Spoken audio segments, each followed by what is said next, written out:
শুভেচ্ছা নেবেন বন্ধুরা। লক্ষ্মী স্টুডিও চ্যানেলের পক্ষ থেকে সকলকে শুভেচ্ছা এবং স্বাগত জানাচ্ছি আমি লক্ষ্মী সরকার। আজ আমি পাঠ করছি বাংলাদেশের মনীষা লেখক আহমদ ছফার প্রথম উপন্যাস সূর্য তুমি সাথী। আজ পাঠ করছি উপন্যাসটির পঞ্চম পর্ব। আগের 4টি পর্ব যারা মিস করেছেন এই ভিডিও ডেসক্রিপশন বক্সে সেই পর্বগুলোর অডিও বুক লিঙ্ক আমি দিয়ে রাখবো, আগ্রহীরা শুনে নিতে পারবেন। শুরু করছি সূর্য তুমি সাথী পঞ্চম পর্ব। হাসিম গ্রামে গ্রামে ঘুরে বেড়ায়। চারিদিকে ছড়িয়ে পড়েছে মহামারী। সমিতির মানুষদের কাজ অনেক গুণ বেড়ে গেছে। ফুসরত নেই কারো একদণ্ড। খাবার জিনিসের দামে আগুন লেগেছে। ডাক্তার বদ্যি পাওয়া যাচ্ছে না মোটেও। এক একজন মানব সন্তান নীরবে বিনা চিকিৎসায় বিনা পথ্যে মৃত্যুর কোলে ঢলে পড়ছে। এতদিন হাসিম নিজের দুঃখকেই বাড়িয়ে দেখেছিল। আশেপাশের মানুষের হাল হকিকত নজর মেলে দেখেনি। তার পক্ষে দেখবার উপায়ও ছিল না। বাস্তবে কাজ করতে নেমে দেখতে পেল পৃথিবীতে সে শুধু একমাত্র দুঃখী নয়, আরও মানুষ আছে যাদের অবস্থাও তার চাইতে কোনো ক্রমে ভালো নয়। তার মতো হাজার হাজার মানুষের জীবনের চারপাশে ঘিরে রয়েছে কঠিন করুণ বাস্তবতা। আঘাত খেয়ে রক্ত ঝরে, হৃদয় রক্তাক্ত হয়, সামনে এগিয়ে যাবার পথ পায় না জীবনে। মানুষের জীবনের মিছিল সে আলোহীন নিশুতির গাঢ় অন্ধকারে থমকে দাঁড়িয়ে আছে। নতুন পাওয়া চেতনার আলোকে সব কিছু মর্মমূল পর্যন্ত ফেটে চিরে দেখে। এতদিন সেও আকাশের দিকে মুখ তুলে মানুষের দুঃখ বেদনার অবসান কামনা করত। সমিতির কর্মীদের সঙ্গে কাজ করে আলাপ আলোচনা করে সে বুঝতে পেরেছে মানুষের নিজেকেই তার ভবিষ্যৎ রচনার ভার হাতে তুলে নিতে হয়। ওপর থেকে কোনো আসমানি রহমত এসে মানুষের দুঃখ আর অভাব দূর করবে সে অসম্ভব কথা। হাজার মানুষের দুঃখ বেদনার সঙ্গে সে যখন তার নিজের দুঃখও মিলিয়ে দেখল, অনুভূতির আয়নাতে সুন্দর ধারণা ফুটে উঠল, সেও মানুষ। সমিতির লোকদের সঙ্গে কাজ করে ক্রমশই ধারণা আপনার থেকেই বদ্ধমূল হয়েছে যে সেও মানুষ। জীবন অমূল্য সম্পদ। অসম্ভবকে সম্ভব, অসুন্দরকে সুন্দর করার নিরবচ্ছিন্ন সংগ্রাম করার নামই জীবন। ক্ষয়ে ক্ষয়ে ধুকে ধুকে মরার জন্য মানুষ পৃথিবীতে আসেনি। সমস্ত পরিশ্রম, সমস্ত আকাঙ্ক্ষা, সমস্ত স্নেহ ঢেলে দিয়ে জীবনকে মাটির পৃথিবীতে দাঁড় করাতে হবে সুন্দর করে। কেউ কারোর চেয়ে পৃথক নয়। একই রক্তের নদী ছুটছে সমস্ত মানুষের ধমনীতে। সকলকে বাঁচাতে হলে প্রয়োজন সকলের সমবেত প্রচেষ্টা। একা থাকার মধ্যে তৃপ্তি নেই, কেননা একা থাকলে অতি সহজে নেতিয়ে পড়ে। সংগ্রাম করার অনুপ্রেরণা থাকে না। জীবনের সুখ মানেই তো জীবনের সংগ্রাম। সামনের উজ্জ্বল আশা আর পেছনের উদ্দীপনা না থাকলে মানুষ পারে না সংগ্রাম চালিয়ে যেতে। অবসর সময়ে হাসিম বসে বসে এসব কথা ভাবে। কদিন সমিতির কর্মীদের সঙ্গে কাজ করে এমন একটা আতশ কাজ সে পেয়েছে যার ভিতর দিয়ে দেখলে জাহেদ বকশু, খলু মাতুব্বর, কানা আফজাল সকলকেই তাদের আসল চেহারায় দেখা যায়, চেনা যায়। নিরন্ন ভোখা মহামারীর আক্রমণে মৃত্যুর কোলে ঢলে পড়া মানুষদেরকেও চেনা যায়। রাতে ঘুম আসে না, বিছানায় শুয়ে ছটফট করে। সমিতির জেলা অফিস থেকে কাজ করবার জন্য একটা মানুষ এসেছে। সারাদিন তাদের সঙ্গে ঘুরে মরা পোড়ায়, কবরস্থ করে, রোগীর সেবা করে, দুটো পেলে খেয়ে শুয়ে পড়ে যেখানে সেখানে। যেমনই সরল তেমনি কঠিন মানুষটা। বেশ লেখাপড়া জানে। সকলের কেরামত ভাই। কত কত দেশ ঘুরেছে। কেরামত ভাই চাটগাঁয়ের ভাষায় কথা বলতে পারে না, তবু মর্মার্থ বুঝতে তাদের কারো অসুবিধা হয় না। হাসিমের মনে হয় স্নেহ, প্রেম আর ভালোবাসার ভাষা দুনিয়ার সব দেশে এক। আরেকটা তেমন ভাষা আছে, তাও এক, সে সংগ্রামের ভাষা। ঘরে আসতে পারে না বেশি। দলা দলা মানুষ মরছে, মাটি দিতে হচ্ছে, পোড়াতে হচ্ছে। জাত বিচারের সময় নেই। জাত বিচার করলে যে মৃতের সৎকার হয় না, এ পর্যন্ত ছেলে বুড়ো জোয়ান সব মিলিয়ে মরেছে ১২৫ জন। মনির আহমদ শহরে গিয়ে ওপরে দরখাস্ত করে ডাক্তার এনেছে। পুকুরের পানিতে ওষুধ ছড়িয়ে দিয়েছে। পানিতে রোগের পোকা বাড়ে, জীবাণু মিশেল পানি খেলে রোগ সংক্রামিত হয়। টিকা দেবার ব্যবস্থা করেছে। গ্রামের মানুষ টিকা নিতে চায় না, তাতে নাকি ঈমান চলে যায়। একথা শুক্রবারের জামাতে ফয়েজ মাস্তান মুসল্লিদের বলে দিয়েছে। কাজীপাড়া এবং ফকিরপাড়ার সকলে একযোগে ফয়েজ মাস্তান আর জহির মৌলবীকে নিয়োগ করেছে। কোরআনের আয়াত পড়ে পাড়া বন্ধ করেছে। মাটির সরাই সূরা লিখে গাছে গাছে ঝুলিয়ে দিয়েছে, যাতে করে ওলা ওঠা পাড়ার ত্রিসীমানায় ঘেঁষতে না পারে। দিনে রাতে শোনা যায় আজানের ধ্বনি। জীবনে যারা নামাজ পড়েনি, ওলা ওঠার ডরে তাদের মাথায়ও টুপি উঠেছে। রাতের বেলায় ফয়েজ মাস্তান আর জহির মৌলবী জেগে থেকে সমস্ত পাড়াময় ঘুরে বেড়ায়। মাইজ ভাণ্ডারের কোনো কামেল পীর নাকি স্বপ্নে দেখেছে দুনিয়ার মানুষের গুণাতে দুনিয়া ভরে গেছে। সেজন্য আল্লাহ বান্দার উপর অসন্তুষ্ট হয়ে কলেরা, হাম, বসন্ত প্রভৃতি ৭ বোন পাঠিয়ে গজব নাজিল করছে। ওরা সুন্দরী মেয়ে লোকের বেশ ধরে দেশ হতে দেশান্তরে ঘুরে বেড়াবে। যে পাড়ায় আল্লাহর কালেমের কোনো নিষেধের গণ্ডি থাকবে না, ভেতর দিয়ে হুড়হুড় করে ঢুকে পড়বে। হেঁটে গেলেই শুরু হবে রোগ, তারপর মৃত্যু, কান্নাকাটি ইত্যাদি। এরই নাম আসমানি মুসিবত। এই আসমানি মুসিবতেরও আসানি আছে আল্লাহর কালামে। একবার জহির মৌলবী নাকি জোয়ারা গ্রামে রাতের অন্ধকারে এক বোনের মাথার লম্বা চুল জারুল গাছের সঙ্গে পেঁচিয়ে বেঁধে খড়ম দিয়ে ছেঁচতে ছেঁচতে মুসলেকা আদায় করেছিল। আল্লাহর হুকুম নেই, নয়তো ধরে রেখে দিত। এ কথা জহির মৌলবী যত্রতত্র বলে বেড়ায়, আর সেজন্য কলেরার সময় জহির মৌলবীর এত দাম। ১ মাস আগে হাসিম এসবে মোটেও অবিশ্বাস করত না, কিন্তু আজকে তার কেবলই হাসি আসে। এরকম সুন্দর সুন্দর গল্প বানাতে পারলে মোল্লারা খেতে পায়। ওসব কিছু নয়, ভাওতা। মুরগির রান খাওয়ার আর মেহনতকে ফাঁকি দেওয়ার জন্য এসব মোল্লারা বানিয়েছে। জ্যৈষ্ঠের শেষ, আষাঢ় নেমেছে। আউশ ধানের কচি সবুজ রঙে শ্যামায়িত হয়ে উঠেছে মাঠ। মাঠে মাঠে গঙ্গা ফড়িং ছুটোছুটি করছে। মেদুর মেঘ সরে গিয়ে সুন্দর চড়চড়ে রোদ উঠেছে, রক্তের মতো লাল হয়ে উঠেছে। এখন সমিতির বিশেষ কাজ নেই, বলতে গেলে মড়ক থেমে গেছে। সেজন্য হাসিমদের পেটের ভাত, চোখের ঘুম বিসর্জন দিতে হয়েছে অনেক দিন। পুকুরে পুকুরে ওষুধ ছড়িয়েছে, ঘরে ঘরে ফিনাইল, ব্লিচিং পাউডার বিলিয়েছে। কেরামত ভাই এসে তাদেরকে সুন্দর সুন্দর অনেক কাজ শিখিয়ে দিয়েছে। রোগীর সেবা করা, কৃত্রিম উপায়ে শ্বাস প্রশ্বাস করানো, মশা মাছি ধ্বংস করার তেল ছড়ানো, সব কিছু শিখে ফেলেছে হাসিম। কৃষক সমিতিতে যোগ না দিলে এসব শিক্ষা কোথায় পেত? মানুষের জীবন রক্ষার জন্য কত প্রয়োজন, এসব কি কম মূল্যবান অভিজ্ঞতা? আরও অনেক মূল্যবান মণিমুক্তা সঞ্চিত হয়েছে অভিজ্ঞতার ভাণ্ডে। ছোট ছোট টুকরো টুকরো সে সকল অভিজ্ঞতা। হাসিমের মনে হয়েছে তার গুরুত্ব অপরিসীম। অভিজ্ঞতার শুদ্ধ আলোতেই সমাজের ভাজে ভাজে জমা ক্লেদ পঙ্কিলতা স্পষ্ট দেখতে পায়। কিছুদিন আগে হাসিমেরা লাশ কবর দেওয়ার জন্য রিফুজি পাড়ায় গিয়েছিল। পাড়াটা বসেছে 2 বছর আগে। বুড়ির ছোট ছেলেটার ওলা ওঠাও হয়েছে। খবর পেয়ে মনির আহমেদ হাসিম আর কেরামতকে পাঠিয়ে দিল। ভাঙা ঝুরঝুরে বেড়ার ঘরে ছেঁড়া মাদুরের উপর বুড়ির ছেলেটা নিঃসাড় হয়ে পড়ে আছে।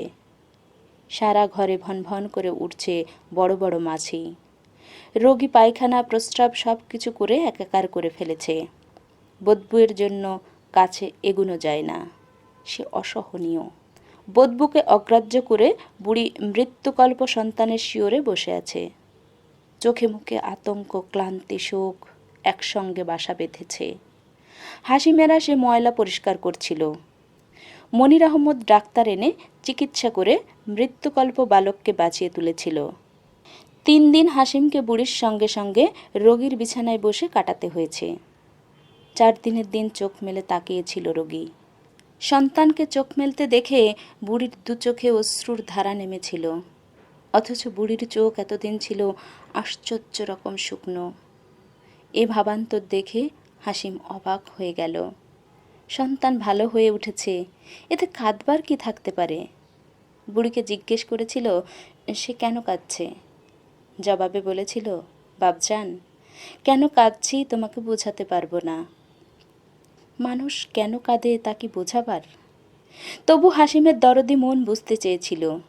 জবাবে বুড়ি বলেছিল, তার অনেক কথা মনে পড়ছে, ঘরবাড়ির কথা, আত্মীয় স্বজনদের কথা, আরও বলতে পারা যায় না এমন অনেক কথা, গভীর কথা মনে পড়ছে, তাই বুড়ি কাঁদছে। একটি মাত্র আশার অঙ্কুর শিশু সন্তানটি, তাও ঝরে যেতে বসেছিল, বেঁচে উঠেছে হাসিমদের কল্যাণে। জিজ্ঞেস করল, পোয়ার বাপ কটে খালা? আর কোথায় যাবে? সকলে সব শেষে যেখানে যায় সেখানেই গেছে। কি রোগ হইলে দে খালা? বাপজান, রোগ ব্যারাম কিচ্ছু নয়, জ্যান্ত মানুষটাকে মেরে ফেলল। কনে? আর কে? হিন্দুরা। উফ করে একটা বুক ভাঙা নিঃশ্বাস বেরিয়ে আসে। হাসিম ঠিকমতো ব্যাপারটা বুঝতে পারে না। কেন হিন্দুরা মারবে তার স্বামীকে? বিশদ জানবার জন্য আবার শুধুই, হেরে কি তোয়াররা জাগা জমি নেওয়া ছিল? বাপজান, 8 বিঘে ধানের জমি ছিল, ভিটি ছিল, বাগান ছিল, ঘর ছিল, এবং মুখে বলা যায় না এমন অনেক কিছু ছিল, জল, হাওয়া, আলো। কেন এ যাওয়া আসা? হিন্দুরা পাকিস্তান থেকে হিন্দুস্তানে যায়, হিন্দুস্তান থেকে মুসলমানরাও বা কেন আসে? কেন আসে, কেন যায়? জাগা জমিন ছাড়ি আইলা কে? ডরে বাপজান, ডরে। কার ডরে? জানো না বাজান, হিন্দুদের ডরে। এই দেশের তো ব্যারামের আর অভাবের মরণের দশা হইয়ে। বাপজান, মরণের কি ভয়? ভয় কারে? ভয় তো হিন্দুদের। ভয় শুধু হিন্দুকে? হিন্দুরা কি মরণের চাইতেও ভয়ঙ্কর? হিন্দুদের মধ্যে কি ভালো মানুষ নেই? মুসলমানদের মধ্যে কি খারাপ মানুষ নেই? জাহেদ বকশু, খলু মাতুব্বর, কানা আফজাল, এরা কি ভালো মানুষ? হেডমাস্টার গিরিজাশঙ্কর বাবু, যিনি মুসলমানের ছেলের প্রাণ রক্ষা করতে গিয়ে প্রাণ দিলেন, তিনি কি খারাপ মানুষ? হাসিমের ধারণা কানা আফজাল আর অধরবাবুরা একযোগেই তো মৃত্যুর ব্যাপার করে। ওরা হিন্দু নয়, ওরা মুসলমান নয়, ওরা এক জাত, অত্যাচারী। এ সত্যটা মানুষ বোঝে না কেন? কেন বোঝে না? ভয়ানক দুঃখ হয়, যে দুঃখের কোনো রূপ নেই। আপাতত সমিতির কাজ চুকিয়ে বুকিয়ে দিয়েছে, এখন ঘরে ফেরা দরকার। সুফিয়ার কথা চিন্তা করে শঙ্কিত হয়ে ওঠে হাসিম। তার দিন কী রকম কাটছে কে জানে। সেদিনই বাড়ির উদ্দেশ্যে পথে বেরিয়ে পড়ে। বাড়াবাড়ির বটতলার নবীর দোকানের পাশ দিয়ে যাবার সময় তাকে দেখে দোকান ভর্তি মানুষ সশব্দে হেসে ওঠে। সম্মিলিত হাসির শব্দে একটু দিশেহারা হয়। অন্যদিন হলে ভয় পেত, আজকে তার করুণা হলো। কোথায় দাঁড়িয়ে আছে জানে না বলেই ওরা হাসছে। তাদের স্থান কোথায় যদি সঠিকভাবে জানতে পারত, তাহলে তাদের হৃদয়েও দয়া জাগত, উথলে উঠত প্রেম। তাকে টিটকিরি দেয়, গায়ে মাখে না হাসিম। চতুর্বাপ তসবি রেখে দাড়ি দুহাতে মুঠি করে শ্লোক উচ্চারণ করল। অকুলিন কুলিনৈব, কুলিনৈবহীন, অকুলিনে দৌড়াইব ঘোড়া, কুলিনে ধরিব জিন। ধীরে ধীরে হাঁটতে হাঁটতে তাদের কথাগুলো ওজন করে দেখে হাসিম। কোনো মানুষের ভালো কামনা করার মতো মন এদের নয়। তেমন তীক্ষ্ণ নয় দৃষ্টিরেখা, গভীর নয় অনুসন্ধিৎসা, প্রবল নয় ভালোবাসা। তাই কেউ ভালো কাজ করতে গেলে সম্ভাব্য সকল উপায়ে নাজেহাল করা চায় তাদের। এটা তাদের মনের চরম দুর্বলতার অভিব্যক্তি। যার কিছু করার ক্ষমতা আছে করবে, বেহুদা কথা কয় না সে। তাদেরকে তো চিনেছে হাসিম। তাদের পরিচয় কি অনুদ্ঘাটিত? তাদের প্রাণ আছে বটে শরীরে, তবে সে প্রাণ নিজেদের এখতিয়ারে নয়। জাহেদ বকশুর হুকুমে লাগানো অথবা খলু মাতব্বরের দাঙ্গায় বিসর্জন দেবার জন্য তৈরি করে রেখেছে। মানুষের লহুর স্পন্দন তাদের শিরায় কই? পাড়ায় ঢুকবার মুখে নারী কান্নার তীক্ষ্ণ শব্দ তার কানে আসে। অভ্যেস অনুসারে স্বরের অনুসরণে ছোটে। তার নিজের পাড়ায়ও কি লাগলো ওলা ওঠা? জহির মৌলভী কিছু করতে পারল না নাকি? কি করতে হবে মনে মনে সে কথা চিন্তা করে। পুকুরের পশ্চিম পাড় ঘেঁষে চিকন ঘাসে ঢাকা কর্দমাক্ত পিচ্ছিল পথটা বেয়ে অতি সন্তর্পণে হাসিম হাঁটতে থাকে। যে কোনো মুহূর্তে সাপে কাটার আশঙ্কা। তখন সন্ধ্যা চারিদিকে, জীবন্ত অন্ধকার পৃথিবীকে গ্রাস করছে। সে আধার সাঁতরে চদুরমার উঠোনে এসে দাঁড়ালো। চদুরমা গলা ছেড়ে কাঁদছে। এবার তার কাঁদবার ঋতু। বউটা একগালে একটা হাত দিয়ে স্বামীর মৃত্যুর সংবাদটা যাচাই করছে। কদিন আগেও জোয়ান মানুষটা বেঁচে ছিল। কাঁচা বউটি, বয়স অল্প, একটি ছেলেপুলেও জন্মায়নি। কচি পাটের চারার মতো আন্দোলিত শরীর। আজ খবর পেয়েছে চদু 3 দিন আগে শহরের হাসপাতালে জননী আর প্রিয়তমার মায়া কাটিয়ে চলে গেছে। এমন স্বাস্থ্যবান, সুঠাম, সুন্দর, সবল শালকাঠের মতো যুবক চদু মারা গেল।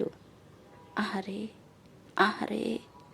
রক্তমাখা বিক্ষত চেহারাটি ভেসে ওঠে। সে প্রাণ আর নেই, আলো হয়ে হাওয়ায় মিশে গেছে।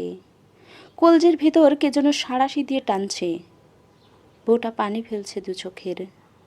শ্রাবণের ধারার চাইতেও ঘন এবং দীর্ঘতর। মাটা ডানা ভাঙা ঘুঘুর মতো কাতরাচ্ছে। উঠোনের কাদায় গড়াগড়ি যাচ্ছে। বুকে কিলের পর কিল মারছে। বিধবার একমাত্র সন্তান চদু। গ্রামের মান ইজ্জতের সঙ্গে যার ছিল প্রগাঢ় সম্বন্ধ। শূন্যচারী ঈগলের মতো ছিল যার দুঃসাহস, সে চদু আর নেই। ওলা ওঠার মৃত্যু দেখেছে। সে একরকম অনুপরমাণু নিঃসার হয়ে, হাত পা শীতল হয়ে, নীরবে নীরবে ঠান্ডা হয়ে ঝরে পড়া। কিন্তু চদু, তার রক্তাক্ত মৃত্যু বুকে এক বুক টনটন জ্বালা দিয়ে যায়। সহজভাবে নিতে পারে না, বুদ্ধি দিয়ে বিচার করতে পারে না। আবেগেরা স্পন্দিত হয়ে কথা কয়। বজ্রাহত মানুষের মতো দাঁড়িয়ে থাকে হাসিম। আরও মানুষ দাঁড়িয়ে আছে, তারাও বজ্রাহত। পরিষ্কার মেঘমুক্ত নিথর আকাশ থেকে একটা বজ্র অনেকগুলো কালো মাথায় নেমে এসেছে। চদু নেই, বেঁচে নেই, সেই কথা বরগুইনীর দুপাড়ের বাতাসে আজ বেজে উঠেছে। তারপর দেখল হাসিম, চোখের পানি মুছে ফেলল বউটি। পরনের কাপড়খানা আটসাট করে পড়ল। বাহ্য জ্ঞানরহিত, যেন স্বপ্নের মধ্যেই করে যাচ্ছে সব কিছু। কারো মুখে কোনো কথা নেই। সকলে এক দৃষ্টে চদুর বউকে দেখছে। চুলে খোপাটা এলো হয়ে পিঠের উপর এলিয়ে পড়েছে। এলো চুলে ঘরের ভেতর ঢুকে 3.5 হাতি কিরিচখানা নিয়ে এলো। এখনো দুদিকে চাপ চাপ রক্ত জমাট বেঁধে রয়েছে। এক কিরিচ নিয়েই চদু দাঙ্গাতে গিয়েছিল। কাদের মিয়াকে কোপ দিয়েছিল। গাছের ডালে না লাগলে দুফাক হয়ে যেত। তারপর কিরিচ রেখে বর্ষা হাতে ছুটে গিয়ে কাদের মিয়ার বড় ছেলের উরু একঘাইয়ে এফোড় ওফোড় করে ফেলেছিল। তারপরেও লড়াই দেয়া ষাঁড়ের মতো ছুটে গিয়েছিল সাতবাড়িয়ার মানুষদের পিছু পিছু। সেই যে গিয়েছে শুধু, আর ঘরে আসেনি। মর্মান্তিকভাবে আহত হয়ে থানা থেকে সদর হাসপাতাল থেকে একদম জীবনের ওপারে। চদুর কচি বউটির শোক কঠিন হয়ে জেগে উঠেছে। শঙ্খেচ্চরের মেয়ে খ্যাপা শঙ্খিনীর মতো ফনা তুলেছে। ছুটছে সে, ছুটছে কিরিচ হাতে। শঙ্খের বানের জলের মতো গতি। খলুকে খুন করে জুড়বে নাকি বুকের জ্বালা। বিশ্ব সংসারের কারো এমন সাধ্যি নেই যে প্রতিশোধ পাগল এ হালকা পাতলা মেয়েটিকে ধরে রাখে। অন্ধ হয়ে অন্ধকারে ছুটছে। হাতের ঝকঝকে রক্তপিপাসু তলোয়ার পথ দেখিয়ে নিয়ে যাচ্ছে। তার হাতের অস্ত্র পথ চেনে, অন্ধকারের বারণ মানে না। রুদ্ধশ্বাসে তাকিয়ে আছে সকলে। অজ্ঞান হয়ে হাঁটার সময় অন্ধকারে পিটুলি গাছের সঙ্গে ধাক্কা খেয়ে মারে বলে চিৎকার করে কাদামাটিতে ধপ করে পড়ে গেল। হাত থেকে কিরিচ খসে পড়ল। চতুর বউ নড়ে না, চড়ে না। চতুর বউয়ের হুঁশ নেই। বুকে একরাশ তরতাজা জ্বালা নিয়েই হাসিম ঘরে ফিরল। প্রায় 15 দিন পর সে ঘরে ফিরেছে। দরজার কাছে এসে দাঁড়িয়ে রইল। পা দুটো ছড়িয়ে বসে সুফিয়া। স্ফীত উদরের জন্য পা দুটো ভিড়িয়ে বসতে পারে না। পাশে বসে আছে জোহরা। চেরাগের আলোতে তার মুখমণ্ডল দেখা যাচ্ছে। দু চোখের কোণায় দুটো ভর ভর পানির ফোঁটা টলমল করছে। অপরূপ সুন্দর লাগলো। মুছে গেল রক্তের দাগ মন থেকে। মানুষের কান্নাও কি সুন্দর হতে পারে? কান্নাতেও কি হৃদয়ের রং ছায়া ফেলে? হাসিম গলা খাকারি দেয়। ত্রস্তা হরিণীর মতো জোহরা ছুটে পালায়। কেন আসে, কেন ছুটে যায়? বাঁশের ঝাপটা টেনে ঢোকে। সুফিয়া হাসিমকে দেখে খুশি হয়, খুবই খুশি হয়। সুফিয়াকে নতুন লাগে। তার গায়ের রঙে সজীবতা আসছে দিনের পর দিন। লেগে থাকে হাসিমের চোখ, ফিরিয়ে নিতে পারে না। অমনভাবে একা ফেলে যাওয়া উচিত হয়নি তার। কে আছে যে সুফিয়াকে দেখবে? প্রাণের ভিতর প্রাণের সঞ্চার হচ্ছে। গর্ভবতী মেয়ের প্রাণ কত কিছুর জন্য ছটফট করে, কত কিছু খেতে চায়। একটু আদর পাওয়ার জন্য মনটা কেমন আইটাই করে। মা নেই, বাপ নেই, কেউ নেই। আছে হাসিম। হাসিমও বাউলের মতো ঘুরে বেড়ায় দেশে দেশে। সুফিয়া ধীরে ধীরে বসা থেকে উঠে হাসিমকে রাধা ভাত বেড়ে খেতে দেয়। নড়তে চড়তে তার কষ্ট হচ্ছে। একটা প্রাণকে পৃথিবীতে আনা সে কি সহজ কথা? শুয়ে পড়ে, শুয়ে আছালি পিছালি করে। সুফিয়ার হাতের তৈরি আমের আচারের কাজি আর শুটকির ভর্তা অমৃতের মতো লাগে। খাওয়ার পর হাসিমও সুফিয়ার পাশে বাতি নিভিয়ে শুয়ে পড়ে। চুলে কপালে হাত বুলিয়ে দেয়। একেবারে বুকের কাছটিতে এগিয়ে আসে সুফিয়া। গায়ের সঙ্গে গা লাগিয়ে কাদার মতো লেপ্টে থাকে। 5 বছরের মেয়ের মতো মনে হয়। হাসিম তার গায়ে আর তলপেটে হাত বুলোয়। হাতের স্পর্শে সুফিয়ার শরীরে মিহি গভীর শিরশিরানি অনুভব করে। শিরায় শিরশির ফোটা যে আনন্দ, তার কোনো প্রকাশের ভাষা নেই। একখানা হাত হাসিমের গায়ের উপর চড়িয়ে দেয়। হাসিম সুপুষ্ট দুবুক চেপে চেপে ধরে নাক ডুবিয়ে ঘ্রাণ নিতে চেষ্টা করে। কিসের ঘ্রাণ সে জানে না। বাঁশের ফোকর ফোকর দরজার ফাঁক দিয়ে দেখা যায়। আস্তে আস্তে শিরীষ গাছের উঁচু ডালটির আড়াল দিয়ে মেঘের বুক চিরে এক ফালি চাঁদ উঠেছে। গভীর রাতের ভেতর বুকের যেসব অতি গভীর কথা ভাষা পায় না, সেই সকল কথাই যেন গুঁড়ো গুঁড়ো হয়ে ভেঙে পড়েছে চাঁদের আলোতে। পাশে শায়িতা সুফিয়ার মুখখানা আবার ভালো করে দেখে। মন্দিরের প্রতিমার মতো নির্বাক, নিটোল সৌন্দর্যময় মুখচ্ছবি।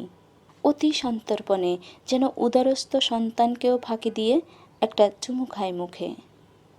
সুফিয়া তার হাত দুটোতে হাত বুলিয়ে নিয়ে যায়। সারা শরীরে তার হাত ঘোরাফেরা করে। সাপের গায়ের মতো শীতল গা সুফিয়ার। স্পর্শে জানাজানির বিদ্যুৎ সারা শরীরে ছড়িয়ে পড়ে। কোনো তুলনায় নেই তার। প্রতিটি মুহূর্ত জমে জমে শিশির হয়ে যাচ্ছে। ধরা যায়, ছোঁয়া যায়, যেন এক একটি মুহূর্ত গামছা দিয়ে বেঁধে রাখা যায়। যেন তারা অনেক দিন এমনি পাশাপাশি শুয়ে আছে, জন্ম জন্ম ধরে যেন শুয়ে আছে। হাসিমের মুখের খোঁচা খোঁচা দাড়ির ওপর হাতখানা বুলিয়ে নিতে নিতে জিজ্ঞেস করে, কি চিন্তা করতে? কিচ্ছু না। সুফিয়ার ডান হাতখানা বিশাল হাতের ভেতর পরে আদর করে। আদরের স্রোতে সুফিয়া ভেসে যেতে চায়। আবছা একখানা স্বপ্ন আসে চোখে কেঁপে কেঁপে। সে যেন উজানে নায়ের মতো স্রোত কেটে কেটে ভেসে যাচ্ছে, দৃষ্টির অতীত হয়ে যাচ্ছে। দুপাশের ঘরবাড়ি, লোকালয়, উপরে উদার নীল আকাশ। একটু আগে সূর্য ডুবেছে, সিঁদুরের মতো বরণ ধরেছে আকাশ। একটি তারার ঝিকিমিকি, তারা আলোর দিকে চেয়ে চেয়ে দূরে বহু দূরে ভেসে যাচ্ছে। সামনে সাগর, অথই নীল জল, নোনা পানির ঢেউ। ঢেউয়ের আঘাতে আঘাতে জ্বলে উঠেছে শুভ্র সাদা চূর্ণিত ফেনার পুঞ্জ। চলচল করছে। একি কোথায় যাচ্ছে সে? আতঙ্কে শিউরে ওঠে, দু হাতে জড়িয়ে ধরে, চিৎকার ছেড়ে ওঠে, আই ভাসে গেলাম গই। কি? আই ভাসে যাইর দে, আর ডর লাগের দে। আতঙ্কিত কণ্ঠস্বর সুফিয়ার। কি ওর ডর? আই তো আসি। অভয় দেয় হাসিম। তুই তো আসো, তারপরও ডর লাগের দে। হাসিমকে জড়িয়ে ধরে কচি কলার ডগার মতো থিরথিরিয়ে কাঁপে। হাসিম তলপেটে হাত বুলিয়ে দেয়। ওখানে তার বীর্যের ব্যঞ্জনা শিল্পীর স্বপ্নের মতো ঘুমিয়ে আছে। সুফিয়া আশ্বস্ত হতে পারে না, অধিকতর আতঙ্ক মেশানো স্বরে বলে, আয় বাঁচতাম নয় এবার। চোখ ফেটে পানি বেরিয়ে আসে। হাসিম তার চোখের পানি সযত্নে মুছিয়ে দেয়। হি জল চোখের নয়, হৃদয়ের।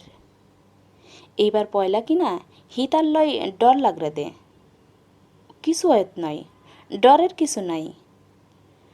নয় নয়, বুঝতা নয়, আয় আর বাঁচতাম নয়, এতদিনে আর আয়ু শেষ হইল। ওদিকে রাম গাছে একটা ভুতুম ভুতুরে স্বরে ডাকছে। হাসিম সুফিয়ার মুখ চেপে ধরল। অলক্ষণে কথা বলতে দেয় না। ভুতুমটা অলক্ষণে ডাকছে। না না, মরতে দিতে পারে না সে সুফিয়াকে। মা বাপ ভাই বন্ধু কেউ নেই, আছে সুফিয়া। মায়ের মতো স্নেহে তাকে আগলে আছে। সে যদি মরে যায়, কার কাছে যাবে হাসিম? বিশ্বভুবনে প্রাণ ভরা আদর দিয়ে আপন করে নেবে অমন কেউ আছে নাকি তার? ছোট লোকের চাইতেও ছোট লোক হাসিম। যদি সুফিয়া মরে যায়, সন্তান প্রসব করতে গিয়ে অমন অনেকেই তো মারা যায়। মনের পরিষ্কার আকাশে একখণ্ড কৃষ্ণবর্ণ মেঘের সঞ্চার হয়, ধীরে ধীরে ছড়িয়ে পড়ে, ছায়া বিস্তার করে। হাসিম ভাবে, সুফিয়া মৌরলা মাছের ঝোল খেতে চেয়েছিল। আগামীকাল মৌরলা মাছ ধরার কথা চিন্তা করে। মৌরলা মাছের কথা চিন্তা করতে করতে ঘুমিয়ে পড়ল। ঘুমিয়ে ঘুমিয়ে খারাপ খারাপ স্বপ্ন দেখল। কখনো দেখল রক্ত, কখনো আগুন, কখনো রেলগাড়ি, মেয়ে মানুষ, আরও অনেক কিছু। এলোমেলো জড়ানো ছড়ানো পক্ষাঘাত জর্জর স্বপ্নরেখা মনের অবচেতন সমুদ্রের কাঁকড়ার মতো হেঁটে গেল। পরদিন সকালে ছদুরমার বুক ভাঙা চিৎকারে হাসিমের ঘুম ভাঙল। এই সে চিৎকার, যার সঙ্গে জড়িয়ে আছে মৃত্যু, রক্তপাত আর সব কিছু হারানোর সুতীক্ষ্ণ হাহুতাশ। হাসিমের বুকটা চিনচিন করে। হাতে মুখে পানি দিয়ে ছদুর উঠোনে এসে দাঁড়ায়। পাড়ার মেয়ে পুরুষ সকলে এসে দাঁড়িয়েছে। ছদুর মা বুক চাপড়িয়ে কাঁদছে, শুধু কাঁদছে। সকলে তার দিকে চেয়ে আছে, কেউ কিছু বলছে না। বলবার কী বা আছে? তার একটা ছেলে ছিল, গ্রামের মান ইজ্জতের প্রশ্নে যার শিরার রক্ত উজানে যেত। তার শিরার শেষটুকু রক্ত চরের রেতি বালুতে ঢেলে দিয়ে গ্রামের মুখ রক্ষা করেছে। তাতে কারই বা কি বলার আছে? এমন সময় কানা আফজাল, জাহেদ বকশু আর খলু মাতব্বর উঠোনে এসে ঢুকল। পুরুষেরা সসম্ভ্রমে উঠে দাঁড়ালো। মেয়েরা এক হাতে ঘুমটা টেনে সরে দাঁড়ায়। সুপারি গাছটা ধরে দাঁড়িয়ে রইল হাসিম। একটু পরেই চন্দ্রকান্ত এসে হাসিমের পাশে দাঁড়ালো। ভাইপুত, দেখিস, একখান জানের দাম ক পয়সা দেয়। কথা বলল চন্দ্রকান্ত। হাসিম জবাব দেয় না। সাদা পরিষ্কার কাপড় পরা মানুষগুলোর দিকে গভীর চোখে তাকিয়ে দেখে। কানা আফজালের দিকে তাকায়। আধ কালো আধ পাকা দাড়িতে জড়িয়ে আছে বিভৎসতা। বুক চাপড়াচ্ছে ছদুর মা। বউটা বসে আছে ঘরের বাইরে। গত রাতে যে মেয়েটা দলিতা ফণিনীর মতো ছুটে গিয়েছিল, আজ দিনের আলোতে তাকে বড় নিষ্প্রভ, বড় ম্লান দেখাচ্ছে।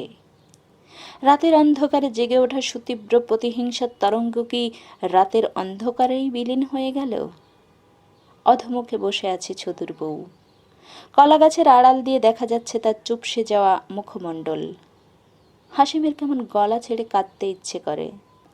চন্দ্রকান্ত কাঁধের উপর হাত রেখে উচ্চারণ করল, জয় রাধা মাধব। কণ্ঠস্বরে আগের সে কৌতুকবোধ নেই। একযোগে চেয়ে থাকে দুজন। কানা আফজাল, জাহেদ বকশু ও খলু মাতব্বর ঘরের বারান্দায় একটা শপের উপর বসেছে। কানা আফজাল চোখের চশমা খুলে পাশে রেখে দিল। অসদর মা, কথা উনো, একখানা ঠান্ডাও। আল্লাহর হুকুমের ওর তো বান্দা রাত নাই, যাও এবার ওয়ে গেই। ছদুর মা ধীরে ধীরে তাদের সামনে এসে দাঁড়ায়। অভ্যেস বসে মাথার ঘোমটা টেনে দেয়। তার চোখের ভিতর বিরাট শূন্যতা। কানা আফজলের মতো ধড়িবাজ মানুষও সেদিকে চেয়ে থতমত খেয়ে গেল। সমগ্র পৃথিবীর সমস্ত আলো সে চোখ দুটোতে পুরো দিলেও শূন্যতা পূরণ হবে না। সদুর মা, বিধির হুকুম তো কেউ খণ্ডাইতে ন পারে। অহন তুই একখানা ঠান্ডা ন হইলে তো কথা কইতো ন পারি। বাইরে আর বুকত আয়ুন, ডুকরে কেঁদে ওঠে ছদুর মা। জাহেদ বক্সু উঠে মুখটা মুছিয়ে দেয়। হাজার চেষ্টা করেও শান্ত করতে পারছে না, মৃগী রোগীর মতো হাত পা ছুড়ছে। এবার কানা আফজাল বলে, ছদুর মা, খলু তো আর বরণ পোষণের লাই রাস্তার পাশেই দোকানি জমিন দিল। জমি দিয়ে আই কি গইরম রে ভাই, কনে চাষ গরিব, একবার চক্ষের দেহান ন দেখিলাম পুত্রে, বন্দার আশা পুরাইয়ে। আল্লাহ রে বলে চিৎকার ছেড়ে কেঁদে ওঠে। কানা আফজল বিরক্ত হয়ে দোকানের ভেতর আঙুল পুরে দেয়। কান্নাকাটি শোনার মেজাজ তার নয়। গ্রামের চেয়ারম্যানের কথায় কান দেয় না, কেমন বেহায়া মেয়ে মানুষ। ঠিক আছে, কথা হইল দোকানের জমি তোয়ারে দিল খলু, আরা সাক্ষী রইলাম। তারা উঠে পড়ে। ছদুর বউ উঠোনের একপাশে ডালিম গাছের তলায় এসে দাঁড়ায়। জমিনের কোনো দরকার নাই, কি করবে সে জমি দিয়ে? কে একজন বলল। ছদুর বউ, বউয়ের কি হবে? ছদুর বউয়ের যদি আপত্তি না থাকে আর আনুর লগে সাথে দিউম। কেন হইব, কত আরা 10 জনে? জবাব দিল খলু। সকলে সায় দিল, বালা, খুব বালা হইব। ওরা চলে গেল। অনেক কাজ তাদের। এবার চন্দ্রকান্ত মুখ খোলে। কেন ভাইপুত, তোরা আগে কি কইলাম? বুঝলি, ছদুর জানের দাম মোড়ে 2 কানি জমিন না? আজিয়া দিব, কালিয়া কাড়ি লইব। বদমাইশ পোয়ারে আগে এত চেষ্টা করিও বিয়া গড়াইতে না পারে, অনেকটা তৈয়ারি বউ পাই গেল। কেন ভাইপুত, রাধা মাধবের লীলা, তেলা মাথায় তেল আর তেলা মাথা শুকাই গেল। আল্লাহ তো খোল্লা আর কানা আফজাল্লার, কি কস? হ্যাঁ, আল্লাহ খলু আর কানা আফজালের। হাসিম কথা কয় না, মনে মনে আল্লাহর কেমন বিচার উপলব্ধি করতে চেষ্টা করে। আল্লাহ তাদের না হলে অন্যের সর্বনাশ করেও কেমন করে তারা লাভবান হয়। আজ দোকানে জমি মুখে মুখে দিল, কাল কেড়ে নেবে। আনুর সঙ্গে খাদিম আলীর মেয়ের বিয়ে দেওয়ার চেষ্টা করেছিল 2 বছর আগে। অনেক ভেট বেগার বইয়েও কোনো ফল হয়নি। ভেট বেগারে খাদিম আলীর মন ওঠেনি। সরল মানুষ খাদিম আলী। শত অনুরোধে খলু মাতব্বরের মতো পেঁচি মানুষের সঙ্গে সম্বন্ধ পাতাতে রাজি হয়নি। খাই খসলত ভালো দেখে সদুকেই মেয়ে বিয়ে দিয়েছিল। সদু গেছে, বউটা অল্প বয়সে রাড়ি হয়েছে। এখন খলু মাতব্বরের ছেলের সঙ্গে বিয়ে হতে খাদিম আলীর তরফ থেকে কোনো আপত্তি ওঠার কথা নয়। কেমন জটিল আর ঘোরালো আল্লাহর কল। সে কলে গরিবেরাই বা কেন পিষে যায়? চন্দ্রকান্ত নয় শুধু, গ্রামের সকলের মনে এ কথা লেগেছে, কিন্তু মুখ দিয়ে বের করার সাহস কারো নেই।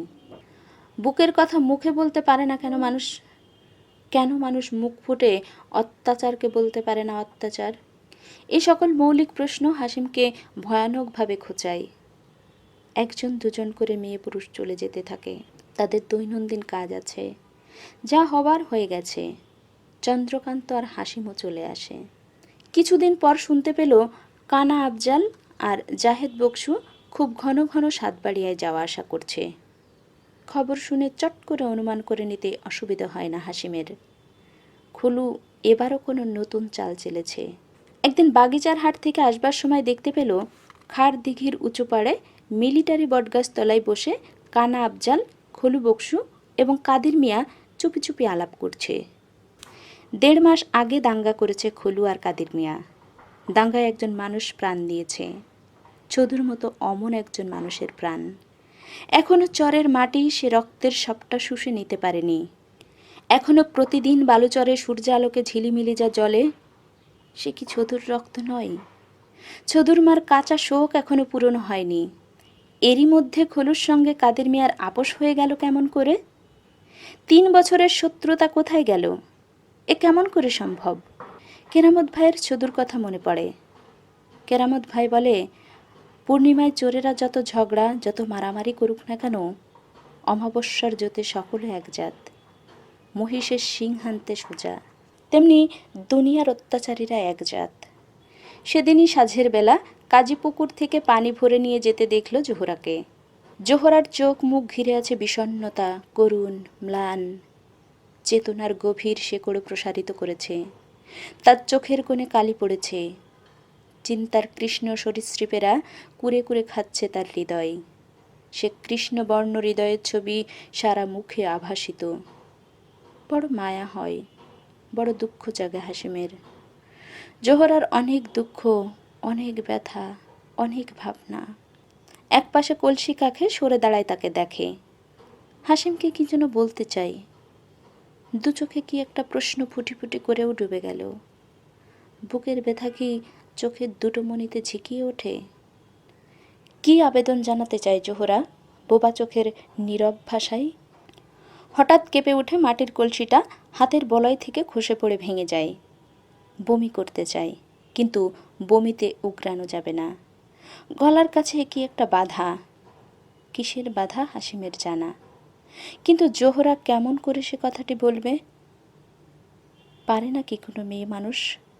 যদি পারত, রক্ত বমি করত, আগুন বমি করত সে। জোহরা হতভাগিনী, তার হতভাগ্যের শেষ নেই। আগে দুবার বিয়ে হয়েছিল। চাচা খলু দুবারই তাকে তালাক দিতে বাধ্য করেছে। কবিরের 3 কানি জমি বিরাট হ্যায়ের ভিতর পুরে দেওয়ার জন্য কবিরকেও তালাক দিয়ে দিয়েছে। কবির কি জোহরার শোকে মরেছে? জোহরার এখন কি আছে? সে জমিকে কেন্দ্র করে মারামারিতে অমন শক্ত সবল মানুষটা প্রাণ হারালো। নারী হৃদয়ের সমস্ত কামনা, সমস্ত বাসনার অঙ্কুরটিকে চাচা খলু আর দারোগা মিলে পিষে ফেলেছে নির্মম হাতে। দুদিন বাদে মাথায় নেমে আসবে কলঙ্কের ডালি। জোহরার থির থিরানো কাঁপুনিতে সব কিছু হাসিমের চোখের সামনে জেগে ওঠে। মাত্র কিছুক্ষণ যেন পেরিয়ে গেল কয়েক যুগ। জোহরার ভবিষ্যতে কি আছে? কি করবে সে? এখন তার হৃদয় জুড়ে প্রকাণ্ড শূন্যতা। বৈশাখের ফুটিফাটা মাঠের মতোই খা খা করছে। এ বিরাট শূন্যতাকে সে কি দিয়ে ভরাট করবে? কেউ কারো সঙ্গে একটি কথা না বলে চলে গেল। কলসির পানিতে সারা গা কাপড় ভিজে সপ সপ করছে। গমনরতা জোহরার ভিজে কাপড়ে এক ধরনের শব্দ হয়। দুঃখের মুহূর্তেও অমন সুন্দর দেখায় কেন জোহরাকে? সেদিন নবীর দোকানে শুনল কাদির মিয়া আর খলুর মধ্যে আপোষ মীমাংসা হয়ে গেছে। মধ্যস্থতা করেছে কানা আফজাল আর জাহেদ বকশু। 3 কানি জমিকে দুজনে আধা আধি ভাগাভাগি করে ফেলেছে। এ আপোষে সকলে খুশি হয়েছে। চতুর্বাপ তো তসবি টিপতে টিপতে বলল, আপোষ বেহেস্তের নিয়ামত, রাগ চণ্ডাল। রাগ গড়িয়ে এক মুসলমান আরেক মুসলমানের লগে কথা ন কইলে শুয়োরই কবরত্তন উডিব। কেউ কিচ্ছু বলল না। বেশিরভাগ মানুষের বুক চিরে কি একটা শব্দ বেরিয়ে নবীর দোকানের গুমট আবহাওয়ায় মিশে গেল। চতুর্বাপ আরও কিছু বলতে যাচ্ছিল। দোকানের লোকগুলোর পাষাণ কঠিন নীরবতা তাকে থামতে বাধ্য করল। ছদুর বুকের রক্তে রাঙিয়ে যে পথ বেঁধেছে, সে পথেই তো এসেছে কাদির মিয়া আর খলুর মধ্যে সখ্য। মানুষের জীবন এত সস্তা? হায় রে মানুষের জীবন! দুদিন পরে মাতব্বরের বাড়িতে বিরাটভাবে খানাপিনার আয়োজন করা হয়েছে। পাড়ার লোকজনেরা খেতে বসেছে। খলু তার মা বাপের নামে জিয়াফত দিচ্ছে। কথা রেখেছে মাতব্বর। জমি দখল করতে মদত করলে 3 বেলা খাওয়াবে বলেছিল। দখল পেয়েছে, তবে পুরো নয়, আধা আধা। সেজন্য 3 বেলার বদলে 1 বেলা খাওয়াচ্ছে। 3টা গরুর গোশতের বদলে হাটের গোশত খেয়ে গায়ের লোকের সন্তুষ্ট থাকতে হলো। কানা আফজাল, জাহেদ বকশু এবং ইউনিয়নের আরও ভদ্রলোক এসেছে। সপের উপর পাটি, তার উপর শতরঞ্জি পেতে সম্মানিত মেহমানদেরকে বসতে দিয়েছে। কাদির মিয়া, তার 2 ছেলে এবং সাতবাড়িয়া ইউনিয়ন কাউন্সিলের 2জন মেম্বার এসেছেন। মিহি গলায় কিসের জন্য আলাপ করছে, যেন কত জনমের বন্ধুত্ব। হাসিম কান পেতে তাদের আলাপ শুনে হতবাক হয়। কত সহজে খলু মাতব্বর আর কাদির মিয়ার মিল হয়ে গেল। ছদুর বুকের রক্ত তাদের মিলনের পথ প্রশস্ত করে দিয়েছে। গলাগলি করে যেভাবে পূর্ণিমা বাসরের আলাপ করছে, তাতে মনে হয় সারা জীবন তাদের মধ্যে টু শব্দটিও হয়নি। আর সকলে শুধু গোশত আর তরকারি দিয়ে খেয়েছে। বিশিষ্ট মেহমানদের জন্য নানা রকম তরকারি পাক করা হয়েছে। সামনে চীনামাটির ফুল আঁকা পাত্রে সব কিছু থরে থরে সাজানো। পোলাও, গোশত, তরকারি, আরও কত কিছু। পোলাও পাক করার জন্য খলু আলাদা বাবুর্চি এনেছে। ঘ্রাণ ছুটছে তরকারির। তারা বিলম্বিত লয়ে আলাপ করছে। সুস্বাদু ব্যঞ্জনে চুলের মতো সরু দুধকমল চালের ভাত গেরাসে গেরাসে মুখে তুলে নিচ্ছে। ভাতের গেরাস চিবুতে চিবুতে কানা আফজাল বলল, খাইলাম একবার জামির জুড়ির রফিক সওদাগরের বাড়ি, তো তান মাইয়ার বিয়ত, যারে কয় খানা, মুখে এখনও লাগি রইয়ে। রফিক সওদাগর এবার হজে গেইল না? জানতে চাইল কাদের মিয়া। কানা আফজাল হ্যাসূচক জবাব দেয়, কোয়াল্লা মানুষ। রফিক মিয়া কোয়াল্লা নইলে কোয়াল্লা কন। গাইডের টা মোরেও খরচ না হয়, 17 ভরি সোনা আনে মক্কাথুন, আর ঘড়ি অন্যান্য জিনিস যা আনলে না 1000 টেয়ার মতো লাভ হইয়ে। আল্লাহ যারে দেয় আসমান তুন ডালি দেয়, মন্তব্য করে জাহেদ বকশু। ছালনের ভাত খাওয়ার পর দইয়ের ভাত নিয়েছে পাতে মেহমানরা। ধোপাছড়ি থেকে আগে বায়না দিয়ে মহিষের দই আনিয়েছে। হাঁড়ি ভাঙলেও দইয়ের চাক ভাঙে না। চাক চাক দই তুলে নিয়ে ভাতের সঙ্গে মাখছে।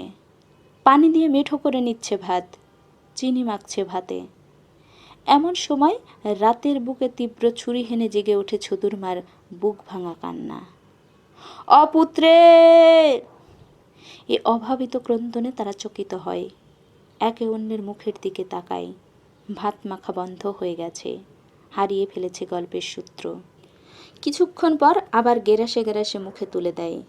মনের চিন্তাকে তারা ঢোক গিলে চাপা দিতে চায়। খলু হাত জোড় করে বলে, বেয়াদবি মাপ গরিবান, কিছু খাওয়াইতে না পাইলাম, হুদা হারাইলাম। খাওয়া দাওয়ার পরে তারা পরামর্শ করে। হাসিম শোনে। আগামীকাল কোর্টে গিয়ে সোজা দাখিল করবে। দারোগাকে টাকা দিয়ে সদুরমার মামলার গোড়া কেটে দিতে হবে। দারোগা ফাইনাল রিপোর্ট দিলে সব কিছু শেষ হয়ে যাবে। কাদের মিয়া চালাক, এত সহজে দারোগা যে বশ হবে না বিলক্ষণ জানে। সে সন্দেহ করে, কিন্তু দারোগারে কেন বশ গৈরগম জেনে বশ হয়? খলু জবাব দেয়, অনেক টেয়াতে দিয়ান পড়িব। টেয়া কিছু না দিলে ওইব কেনে? সামান্য টেয়ায় তো কুলাইতো না, অনেক টেয়া চাইব। কে 500 তো দিতে পারত নয়? না, আর কাছে 1500 টেয়া চাইয়ে। আরে না, আয় 500 টেয়া দি মিটমাট গড়ি বেলাইম। কেনে? এই ওষুধ জানি, চেয়ারম্যান সাহেবের তুন পুষগড়ন। কানা আফজাল খলুর দিকে তাকায়। দুজনেরই চোখে চোখে ভাষা বিনিময় হয়। দুজনেই হেসে ওঠে। টাকার সঙ্গে আরও একটি জিনিসের প্রতি যে গাঢ় আসক্তি দারোগার আছে, সে কথা খলু চোখের ঠারে জানায়। কানা আফজাল তার পিঠে হাত বুলিয়ে বলে, সাবাস খলু সাবাস, লেখাপড়া করলে তুই মন্ত্রী অতি। হাসিমের চোখের সামনে নির্মমভাবে ধর্ষিত জোহরার ছবিটিই জেগে ওঠে। 2 দিন পরে সেই 3 কানি জমিতে খলু আর কাদির মিয়া পাশাপাশি হাল জোতে। চৌধুরীপাড়ার লড়াইয়ের খেলায় যে ষাঁড়টাকে নিয়ে দাঙ্গা লেগেছিল, সেই ষাঁড়টাকে হালে জুতেছে খলু। কাদের মিয়াও তারটাকে। কেমন টকবগিয়ে হাঁটছে ঘাড় বাঁকিয়ে বাঁকিয়ে। খলু কাদের মিয়াকে জিজ্ঞেস করে, কি ধান দিবা, মোড়া না সিওন? তার মানে সরু ধান না মোটা ধান? সিওন দান দিউম, মোড়া ধানের ভাত কেউ ন খাই, গাবুর জন ছাড়া। তুই? সিওন দান দিউম। আরও এক কি দশা, সিওন ছাড়া ন খায় কেউ। হাসিম সমিতির অফিস থেকে বিল কোনাকুনি পথে আসতে আসতে তাদের কথোপকথন শোনে। ছদুর রক্তকে শুষে নিয়েছে কুলোটা মাটি। হঠাৎ আলীর ওদিকে কে একজন কথা কয়ে ওঠে, না না, আর মোড়া দানের জমিন, সিওন দান নাও ফলে, সিওন দান তোরা দিতে পারতি নয়, আজ সিওন ভাত খাইতে না পারি, খবরদার খবরদার। কবিরের বাপের বুকের পাঁজরের হাড়কটি গোনা যায়। পিঠে বাঁকা চাঁদের মতো স্পষ্ট জেগে আছে গরুর শিঙের আঘাতের দাগটা। বুড়ো আসমানের দিকে চেয়ে ফরিয়াদ করে, আল্লাহ! আর পুত কবির মিয়া, আর বোবা পুত 3 কানি, তুই কড়ে নিলি? আসমানের আল্লাহ কোথায় নিয়েছে তার ছেলে এবং বোবা ছেলে জমি? ছেলের বাপ, জমির মালিক, আকাশে তার অনুসন্ধান করছে। ধন্যবাদ সকলকে আজকের পর্বটা শোনার জন্য। কে কোথা থেকে শুনছেন এবং কেমন লাগলো তা কমেন্ট বক্সে জানাতে ভুলবেন না। আগামী পর্বগুলো মিস করতে না চাইলে চ্যানেলটি সাবস্ক্রাইব করে পাশেই থাকুন। ধন্যবাদ।